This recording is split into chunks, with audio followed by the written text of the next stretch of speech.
Am I the a-hole for telling my grandchildren's father I don't owe his other children anything? I lost my youngest daughter Joy a decade ago. She left behind her husband and 2 children who are now 15 and 16 years old. My daughter was very close to her dad and me, and when she was at her sickest, she begged us to stay in the kids' lives and make sure they always knew she loved them and that we were her family just as much. She mentioned how worried she was that her husband would encourage them to forget her and would try to replace her for them with a new woman. She asked that we leave anything we might have left her to her children. We assured her we would never let the relationship end and that we would make sure they had a good life and would remember her always. 8 months after she died, her husband moved his now wife into their home. She had a baby with someone else and was also expecting a baby with someone. At that point, he did attempt to make it a package deal, where we could not see our grandchildren without treating his now stepchildren as our grandchildren, and that we were to treat all future children of his the same. Otherwise, we would need to be cut out to give our grandchildren the chance to form the new family bonds without interference from us. That they deserved a chance to have another mother and only see the new children as true siblings. Their lawyer told them we would have a case to get grandparents' visitation. We also sought on if we were denied access, if we could obtain that, and we were told given our close relationship with the children, that it would be easy to get access through the courts. This led to us getting minimal access, but it was all that was needed, because our grandchildren were glad to see us, and their aunts and uncles, and cousins. In the last few years, my former son-in-law has found himself estranged from his own family, and his wife's family are also no longer in the picture, and has 6 children not counting my grandkids in his home, with no family or support outside of him and his wife. Now that my grandchildren are teenagers, they seek to spend more time with us, and their lives have benefited from it. We admittedly spoil them more than some would like because of the circumstances, but they are wonderful children. Their father confronted me recently about his other children and how they have no extended family and are suffering seeing their siblings being spoiled. He also said we had already come between our grandchildren and their siblings because they are not close and have never asked for their siblings to be part of the extended family they have. He told me I owe it to his children to step in and give them love and some of the same spoiling. I told him I did not owe his children anything and that I would never forgive him for what he attempted to do before. He told me I was cold-hearted and callous. Part of me wonders if he's right because the children are innocent, and even though I have never considered them family, they are still young and nothing to do with my former son-in-law's actions. Am I the a-hole? Not the a-hole. Who the heck moves in their girlfriend 8 months after their wife dies? I feel bad for the other kids because it sounds like their parents are awful, but that's not your problem. I have heard so many depressing stories about guys doing exactly this today. WTF? And here you see one of the few situations in which grandparents' rights actually matter. And to boot, one baby and pregnant with another baby that wasn't his. Like what? He either really liked this chick, or he was desperate to have a woman in the house to do everything for him. Not the a-hole. He never should have tried to force his kids on you. It's not your fault. All the rest of the family is estranged from them. It's great you guys are willing to do so much for your grandchildren and being so supportive for them. We love them and want the best for them. I'm just glad they stayed close to us despite all this. Former son-in-law's drowning because he's made some very bad decisions. Make sure you reserve resources to ensure that he doesn't drag down your grandchildren with him. In particular, to assist them in getting into some kind of college or post-high school training if your resources stretch that far. As soon as they turn 18, see if you can help them get out of that household. Next story. Am I the a-hole for telling my sister she's the reason our parents are divorcing? About a month ago, my 24 male parents, 55 female and 57 male, announced they were getting divorced. This has been quite a shock to most people, as they seem to be having no issues out of the ordinary. However, I have been the one privy to the information of why they are divorcing. It's because of my sister Anne, 26 female. Anne is a deadbeat. She has never worked more than 14 hours a week since getting expelled from college for multiple acts of cheating and code of conduct violations 5 years ago. All she does is sit at home most days watching TV or going over to her loser boyfriend's house to get high. She feels no need to support herself and expects my parents to carry her through life. She's been in therapy since she was 14, but cannot keep one for more than a year because she gets dropped as a client due to her lying and inability to show up to appointments. My parents have spent over a decade trying to get some mental issue pinned down for Anne, and all they've gotten is, she's just a lazy narcissist. Last year, my mom decided enough was enough and planned to kick Anne to the curb and wash her hands off her. Dad disagreed, and in the end, the two's marriage got torn apart. I know, because both have come to me basically admitting that if Anne was not a factor, divorce would not even be a consideration. I don't get along with Anne for a variety of reasons. She has always been a bully and owes me a large sum of money at the moment.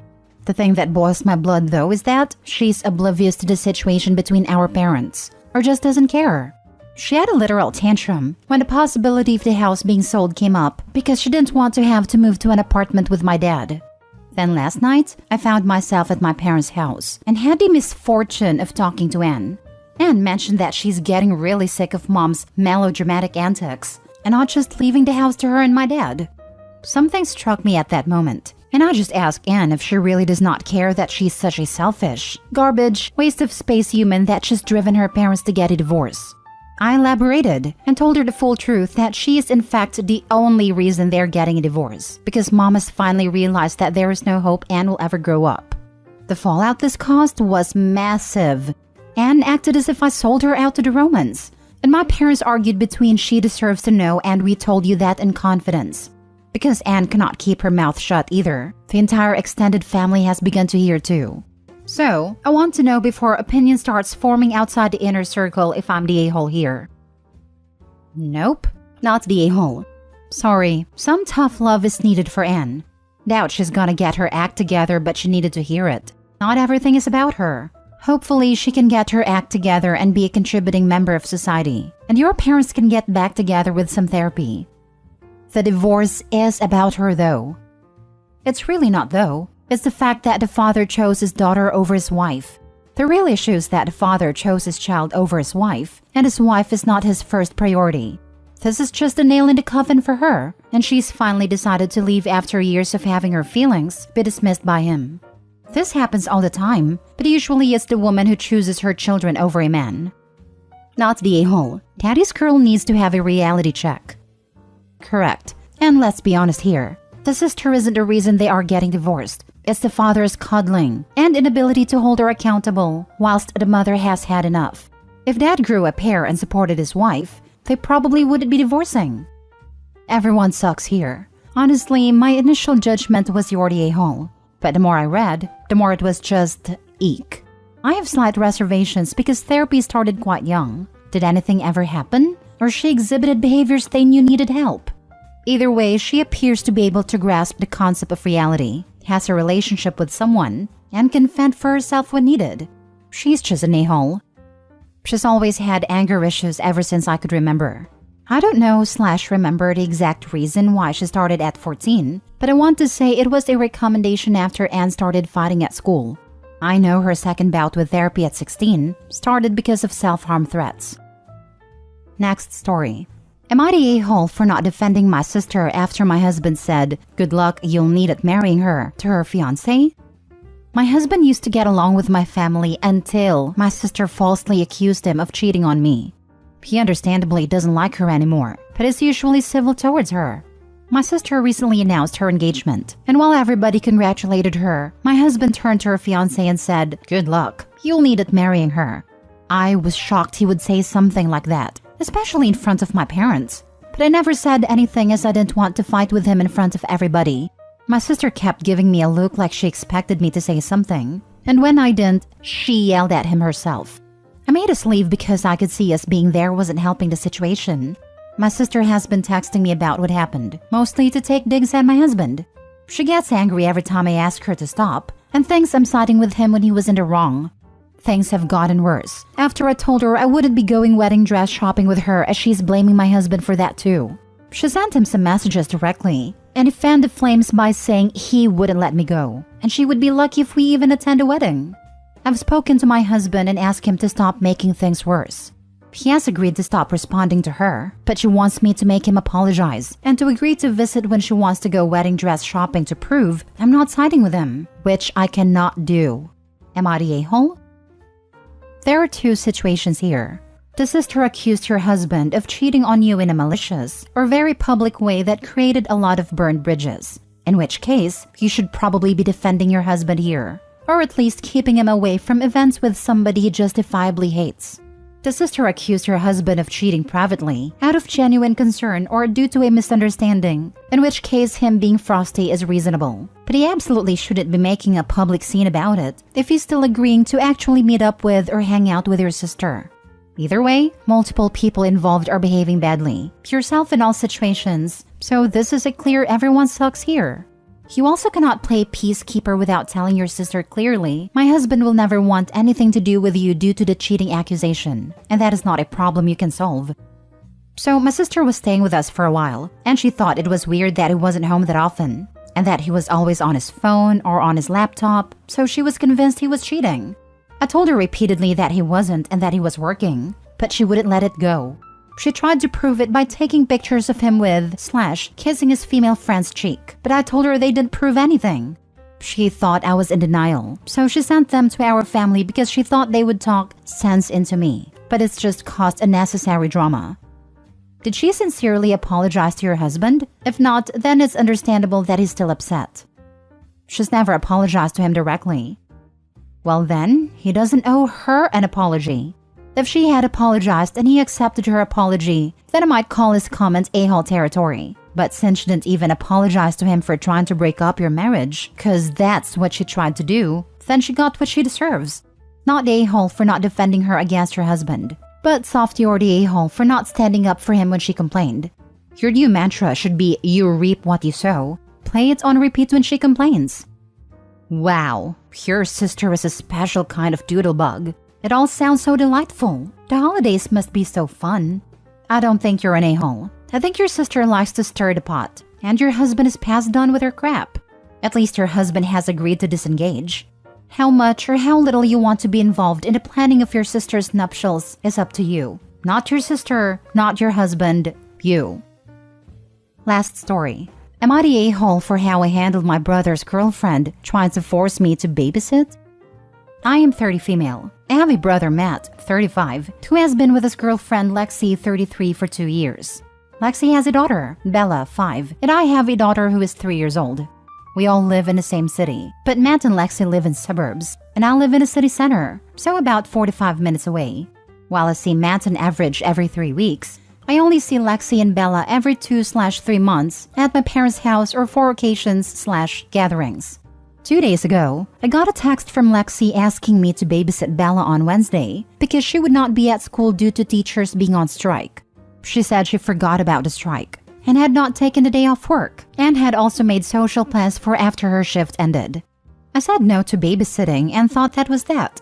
Then yesterday around lunchtime, I was having a skin treatment when one of my cleaners came to tell me that Lexi had dropped off Bella. The cleaner had answered the door, and Lexi had said she had arranged to leave Bella with us. And the cleaner was unaware this wasn't a plan and let her in, and Lexi then left. I was livid. I immediately called Lexi, and after 4 declined calls and voicemails, I sent her a text saying if she didn't return for her daughter within 15 minutes, I was going to call the police to say she had abandoned her child. I find my husband to tell him what is going on, and he calls Matt and tells him to sort this out. A few minutes after speaking to Matt, Lexi appears. She marched straight into the den where Bella is watching TV, saying how evil we were for telling Matt and threatening to call the police. I tried to get her to come and speak in the study so Bella couldn't hear, but she just kept going on. I reminded her that she intentionally abandoned her child, but she kept going on about how she was desperate and needed to go to this social arrangement and how she never has time to do anything. I reiterated that be that as it may, she can't just leave Bella with us when we didn't agree to it. Lexi kept bringing up excuses until my husband lost it and told her in no uncertain terms to leave. By this point, Bella was in hysterics, and Lexi seemed totally frazzled. This has since turned into a big thing. Lexi has been posting cryptic things on social media about how hard it is to be a mother when people you expect to be there for you won't help you. I've received texts from her saying Bella is devastated to find out that we don't like her, and I've now blocked Lexi. My parents have heard about it, and while my mother is firmly on my side, my dad said, was it really worth upsetting Bella when she was already there? Matt says that while Lexi was in the wrong, once she had left, we probably should have just kept Bella and argued about it later. Matt also thinks my husband owes Lexi an apology for intimidating her, which I don't think he does. Not the a-hole. I reminded her that she intentionally abandoned her child, but she kept going on about how she was desperate and needed to go to the social arrangement and how she never has time to do anything. Cry me a river. Every parent has to make sacrifices. This woman dumped her child on your doorstep after you said no to watching her child because she wanted to socialize? It wasn't an emergency. She just didn't want to cancel her plans. The number of parents who don't realize they need to sacrifice things for their kids is pretty shocking. I didn't realize it was as bad as it was until I started following AITA. OP's not a-hole. Lexi 100% abandoned her child. If you were nicer than me, I would have just called the cops. Not the a-hole. You did the right thing calling Lexi to come get her kid. If you had let Bella stay, Lexi would think she could drop off her kid anytime, knowing that you would end up keeping her. No one owes Lexi an apology. It's her fault her Bella got so upset. Not the a-hole. You refused already. And if this social arrangement was so important, then she should have hired a babysitter earlier, rather than leaving her child at someone's place, who clearly stated they aren't okay with babysitting. She had 2 days to find someone, yet she chose not to, so it is a deliberate choice. Moreover, you did ask her to talk in private, so that the kid won't hear the argument. But since she's the one who didn't listen, I don't see how it is your fault at all.